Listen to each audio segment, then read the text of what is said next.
এইটা আমার কোনো উত্তর নেই, সেটা যে যার দৃষ্টিভঙ্গি থেকে বলেছেন। তিনি প্রতিবাদ করেছেন। প্রতিবাদ তো করতেই পারেন, সে প্রতিবাদের ভঙ্গিটা এক একজনের এক এক রকম হয়। উনি কিভাবে প্রতিবাদ করবেন আমি তো বলতে পারি না, বা ওনার প্রতিবাদটা প্রতিবাদ, সে এক একজনের ভাষা।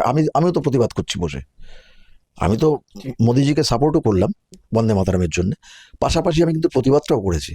এক একজনের ভাষা, যিনি যেরকম বুঝেছেন তিনি তেমন করেছেন। সেখানে তিনি আমার শ্রদ্ধেয়, আমার রাজ্যের মুখ্যমন্ত্রী, তো তাকে তো আমি শেখাতে পারি না। তিনি কিভাবে প্রতিবাদ করেন সেটা সম্পূর্ণ তার ব্যাপার। প্রতিবাদের পরে চাপ বলতে দেখুন, চাপ বলতে সোশ্যাল মিডিয়া অনেক কিছু হচ্ছে, যে আমি নাকি ভোটের টিকিট পাবো বলে করছি, বা কিছু কিছু খুব শিক্ষিত মানুষ তারা লিখছেন যে যখন 150 বছর আগে এটাকে বন্ধ করা হয়েছিল তখন তুই কোথায় ছিলিস, মানে আমাকে লিখছেন আর কি। তা আমার কাছে তাদের কাছে আমার বক্তব্য, যিনি লিখছেন তারও 150 বছর বয়স নয়, আর আমার তো নয় 150 বছর বয়স। মানে ইতিহাস থেকে না জেনে অনেক মানুষ অনেক কথা বলছেন, তো তাদেরকে আমি সাধুবাদ জানাই। তারা এই শিক্ষায় শিক্ষিত হোক, তারা ইতিহাসের মানে এরকম ধ্বংস করুক, আমি এটাই চাই।